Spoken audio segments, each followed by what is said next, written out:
Assalamu alaikum. Walaikum assalam.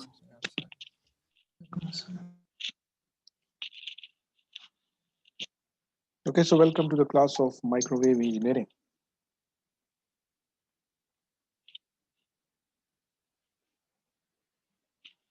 Okay, so in our last lecture, we discussed the uh, working principle of a matching circuit known as single stub matching.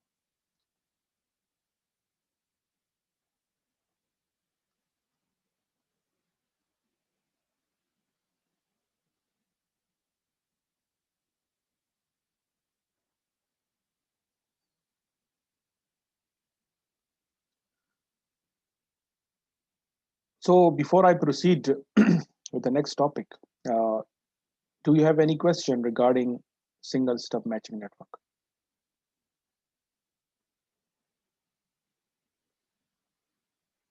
Any question? No, sir. No, sir. Okay. So the other matching circuit that we will discuss today is known as double stub matching network. So let's find out why we need two stubs in place of single stub. So what is the limitation that we also mentioned last time, but let me refresh your memory. Every circuit has some limitations. So regarding single stub matching network, its limitation is that you need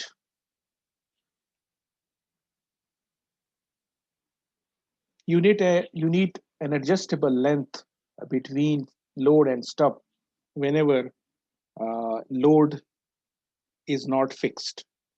Okay, so what is the limitation?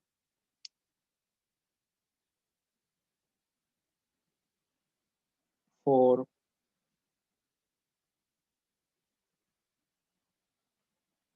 variable load,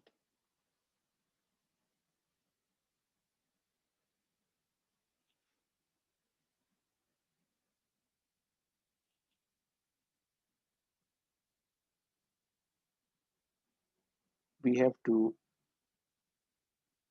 redesign our matching network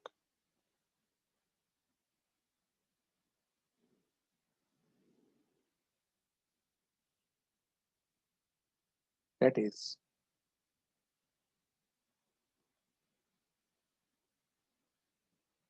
the position of the stub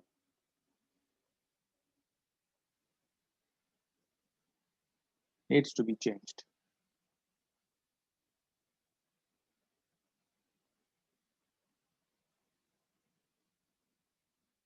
every time load changes.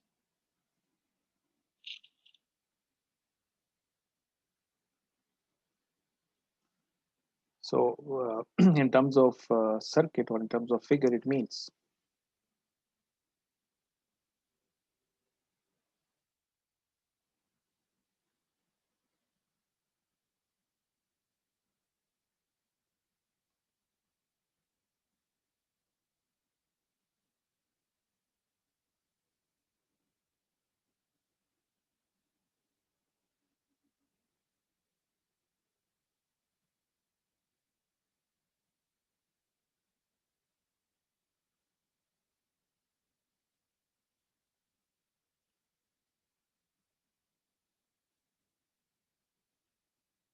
so I'm talking about this thing. Whenever your load changes, it increases or it decreases, you have to find out what is the required value of D that will again match your circuit. So changing position of the stub sometime can be a problem. So we don't want to change the position of the load, even if load changes. So that can be compensated or the solution to this limitation is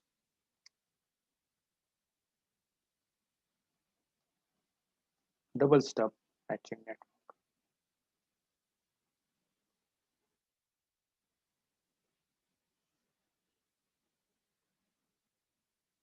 So what are the main features of this matching network? We need two stubs,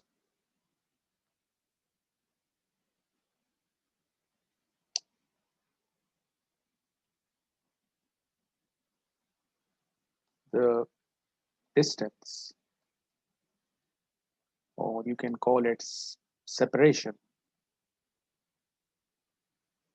between stubs.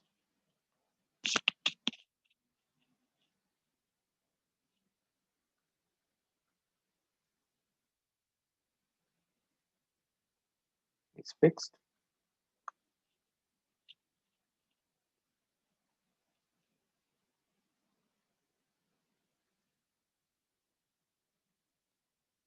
The design parameter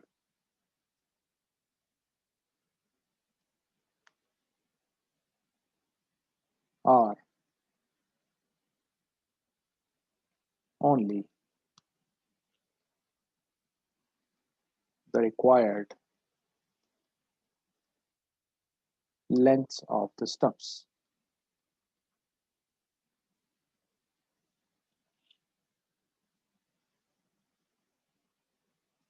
Even if load changes, we just need to adjust the lengths of the stub.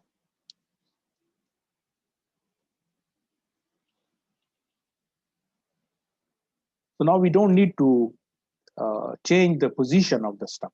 The only thing that we will have to do, if in case load changes, of course, if load is fixed, then we don't need to change the length.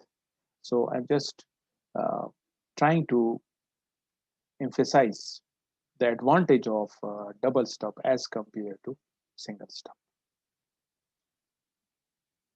So in terms of figure, again, we have two possibilities. We can have series configuration,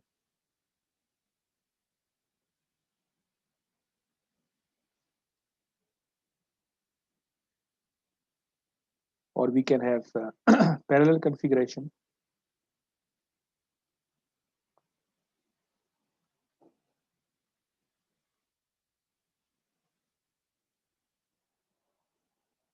So series configuration will look like this.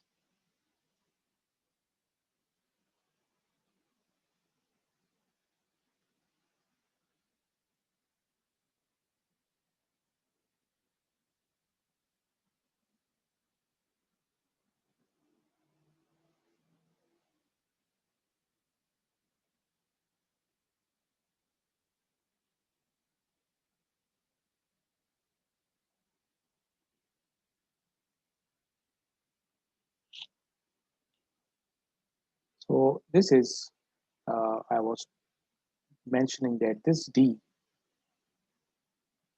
it will be some fixed value. So once we decided what should be the separation distance between these two stubs, it will remain fixed or it will remain constant for the rest of the circuit life. This is stub number one. This is stub number two. So the parameters, design parameters are, let's say L1, the length of stub number one, and L2, which represent the length of stub number two. So the other end of these two stub is they can be open circuited or short circuited.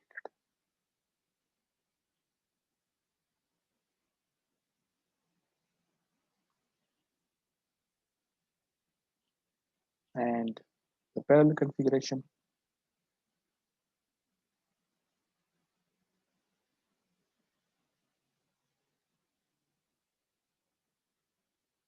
So in parallel configuration or shunt configuration, it is always better to solve your problem in terms of admittances. So let me represent the load in terms of its admittance value yn. So this is going to be over stub number 1, and it's some fixed distance.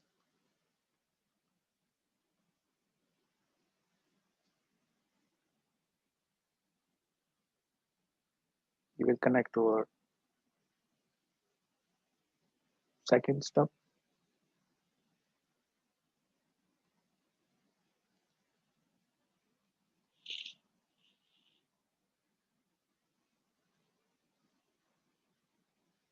So in both of these configurations, as a designer of double stub, you need to find out what should be L1 and what should be L2.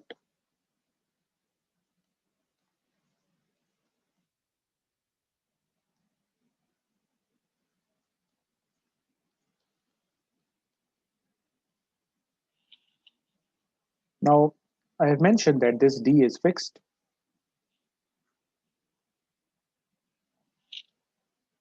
but as a standard practice,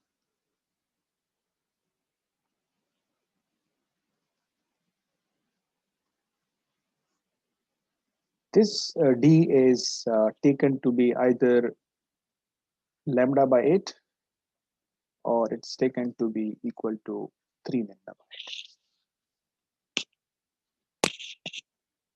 So theoretically, you can use any value of for D. But people have found that if you use these values, then your circuit performance is optimal. So we will also look into in both of these cases that if you keep D equal to lambda by 8, then how you will design your circuit, or if you keep D equal to 3 lambda by 8, then how you will design your circuit. Now, the design strategy or design procedure, we have two options as always. One is the analytical approach.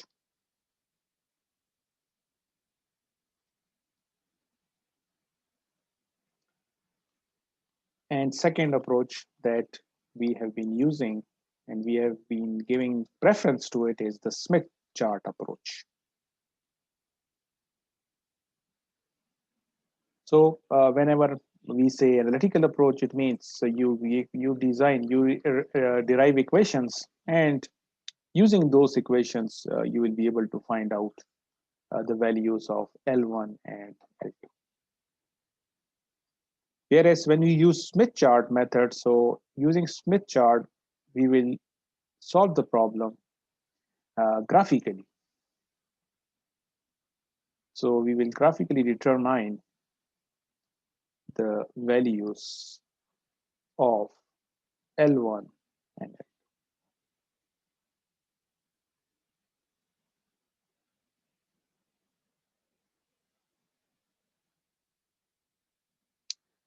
And I will also go into the detailed explanation of Smith chart method.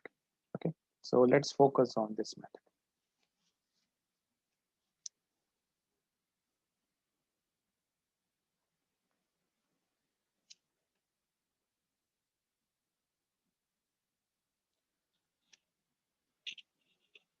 So before I consider a specific example that we will solve step by step, and as always, I expect that you must have a Smith chart with you along with the required tools, so that whatever uh, step I mention, you should be doing it, you should be practicing it, and then I'm expecting that you will be telling me the answer or telling me what value you get so that you can follow along And if there is any confusion, you people can ask.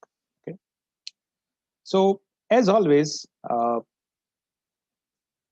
when you use Smith chart to design an impedance matching circuit, our goal is to reach to the center of the Smith chart,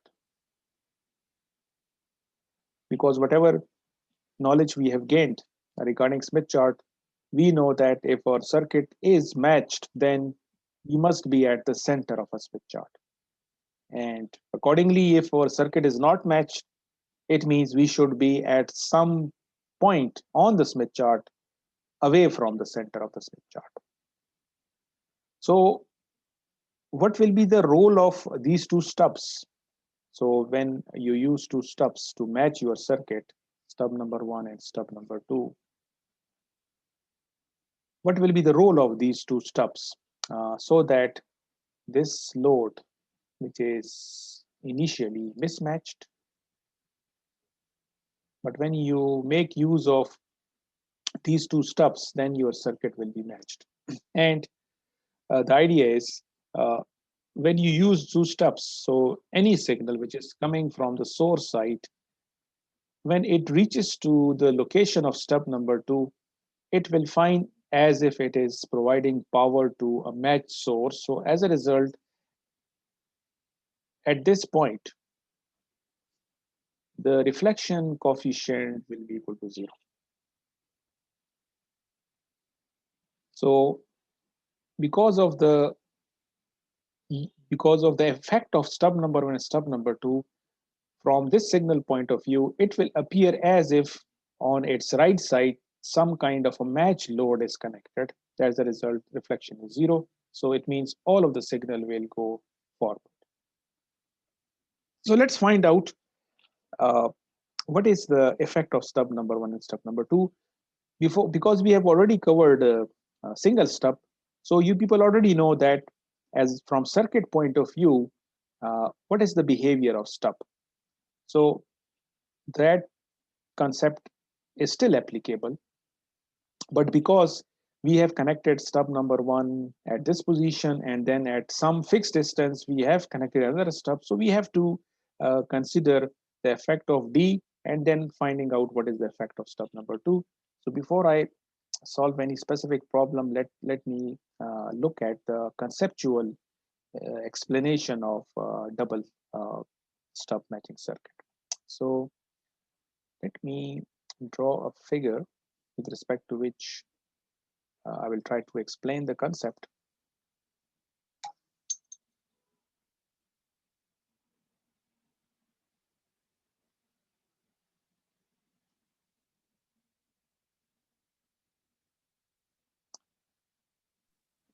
Let me use the series configuration, but whatever concept I'm giving to you, this concept will remain the same even if you apply it to the shunt configuration or parallel configuration. So we start with this problem that this is our load, and the issue is, or the problem is, this ZL is not equal to Z0. This Z0 is the transmission line. This is the main transmission line which is connected to this load. So main transmission line characteristic impedance is Z0 and load is ZL, but ZL is not equal to Z0, so there is a problem of mismatch. So when you connect stub, when you connect stub number 1 over here, so let me remove, let me make a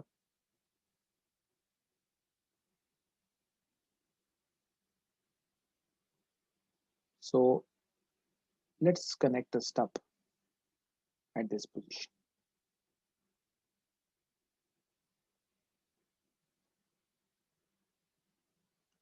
So right now I have only connected stub number 1.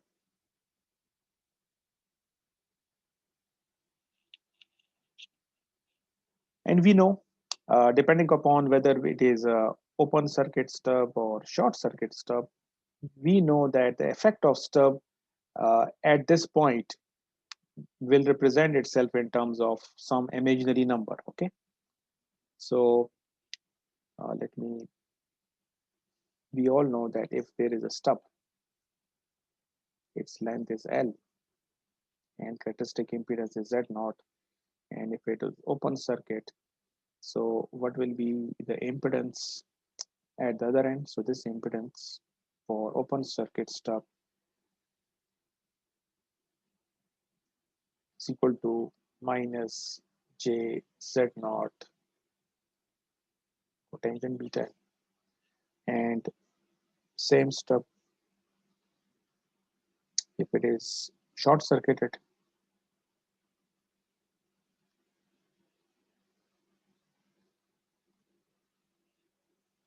So what will be its behavior in terms of impedance?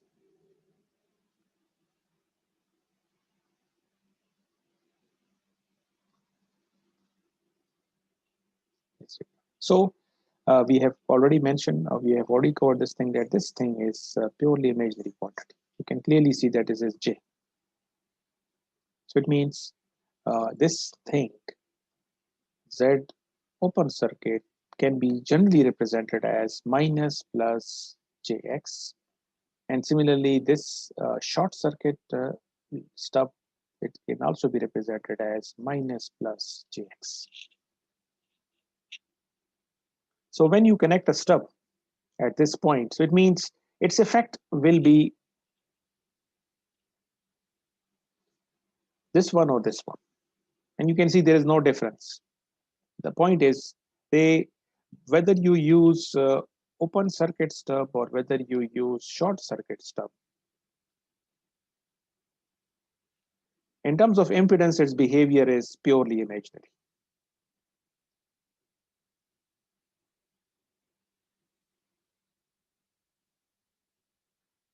So it means if I assume that this load ZL is some kind of a complex load, so this ZL is having some real part RL, and it may have some imaginary part as well. It can be plus, it can be minus, depending upon whether it is an inductive load or capacitive load. So this ZL will have two parts, real part or imaginary part. The real part is the resistance, and imaginary part is either capacitance or inductance. So when you connect stub with this load, and we know that this load is going to provide only reactance, either plus Gx or minus Gx, and of course, it depends upon how much is the length of this stub. Because from this equation, it is obvious to you that Z naught is constant. So what is going to determine the value of Z naught, ZOC, it is going to be L. So this L is going to affect the value of this X. So depending upon how much is L1, we will get some reactance. But the point is, when you connect stub with this load, this stub is only going to change the imaginary part. The real part will not change. Okay. So when you add the effect of stub to this load, we know that only imaginary part will change. So minus plus Jx. So it is going to be added to the imaginary part of your load. The real part will remain constant. Real part will remain constant. So this is one thing that you need to remember. And this is something which we also used during the explanation of single stub as well. That when you connect a single stub at any position, that stub is only going to change the imaginary part of the impedance. The real part will remain constant. Okay. Now, once you have this idea, then we know that the next, the stub number 2 will be connected at some distance away from this stub number 1. And we have two possibilities, either lambda by 8 or 3 lambda by 8. So it doesn't matter which value of D I select. The point is, you will connect a stub at some distance. So let me,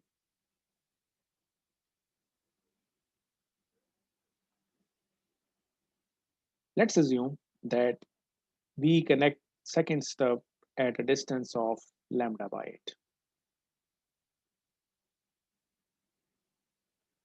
So now we have another stub.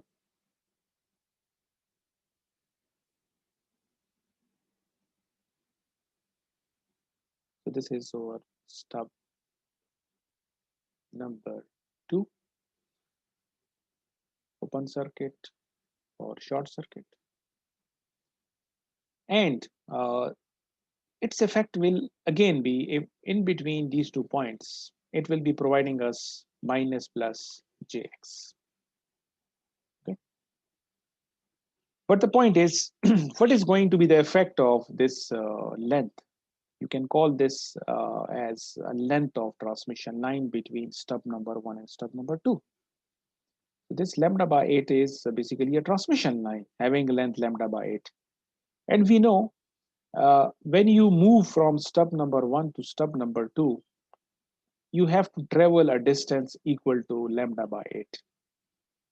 And from Smith chart perspective, we already know that movement on transmission lines means, or it corresponds to movement on the standing wave ratio circle. So let me write this statement. So first point that I have covered is stub number 1 when connected with load, it is going to change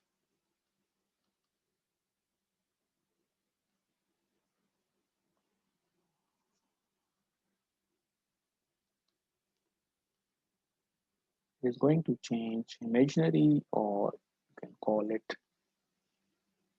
reactive part of load impedance.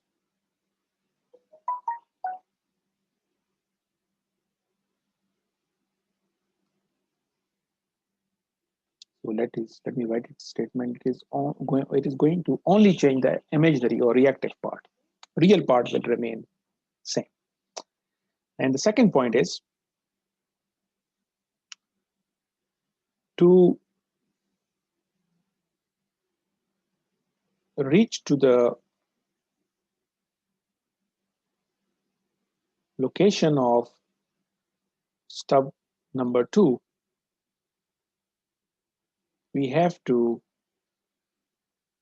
travel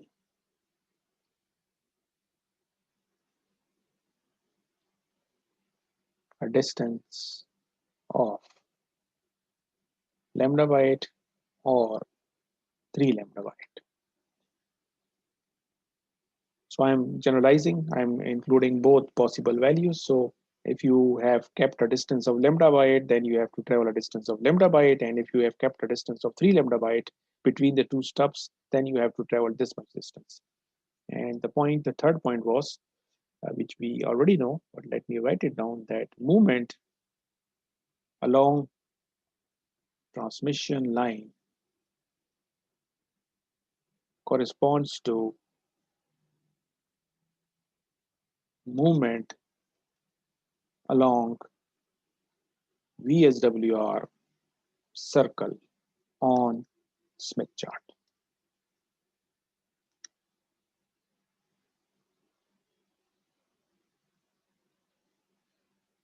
So when I will start with the design process, you will see that we have to draw this circle during the design process. Okay. Now the fourth point is, so in order to include the effect of this distance, we have to draw a VSWR circle and we have to travel. Once we reach to the location of stub number 2, we will find out how much is the impedance at this location. And then when we connect stub number 2, that stub is only going to change the value of the impedance at that point. So let me come back to this expression. explanation. Fourth one,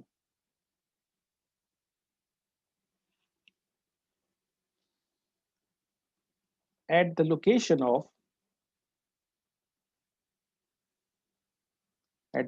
of stub number 2,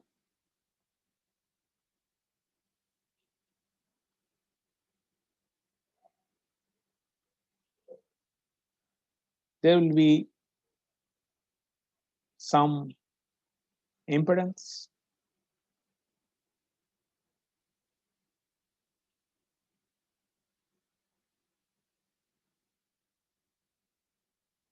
or I will also say admittance as well, because this discussion is valid for both series configuration or parallel configuration. So there will be some impedance and admittance. Okay. When we connect stub number 2, so the first statement, this one, this is a situation when you haven't connected stub number 2, you have just reached to the position of stub number 2. Okay. So let me draw this figure so that you understand the point which I'm making is that right now, what is the situation? We have connected our first stub and I'm talking about that if this is the distance d, so right now we haven't connected stub number 2. So this is as before lambda by 8 or 3 lambda by 8.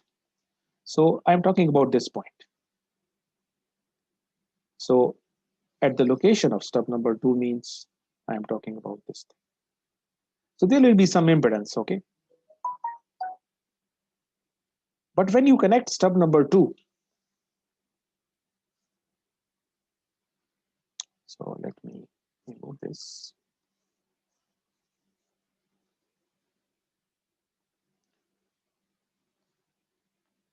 When we connect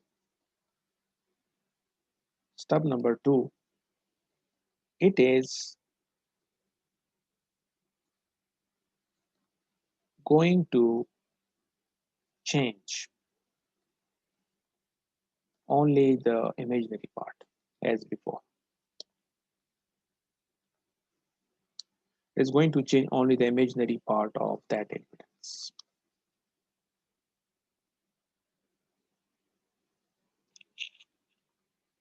So now you will connect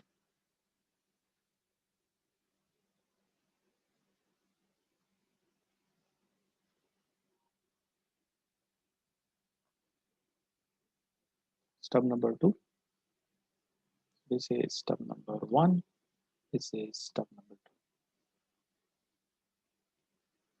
So this is something that you need to keep in mind when I will start discussing the specific example of double stub matching circuit. And you also need to keep this thing in mind that after connecting stub number 1 and stub number 2, I am expecting that after connecting these two stubs, if I measure the impedance,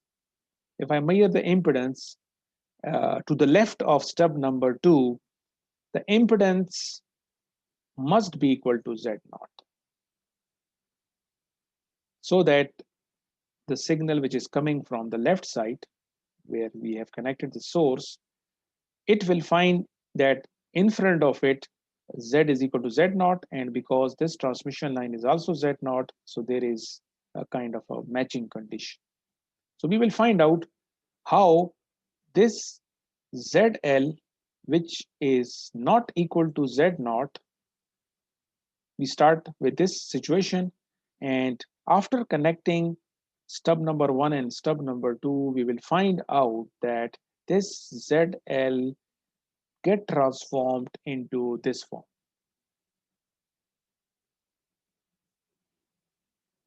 So this load will appear to this signal like this. So this is what we call as transformation. So we will find out how stub number 1 and stub number 2 will convert ZL, which was not equal to Z naught. This ZL get transformed into Z such that this Z becomes equal to Z naught. So for this signal, now this is the load. You can say this is the load, or you can call it transformed load. So double stub will help us to transform ZL not equal to Z naught into Z equal to Z naught.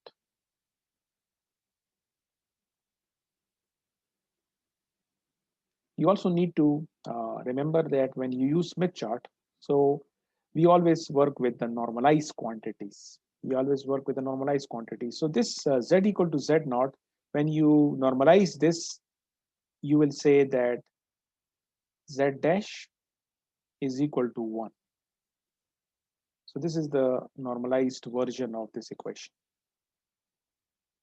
So what we want that impedance to the left of the double of the stub number 2, the normalized value of impedance should be equal to 1.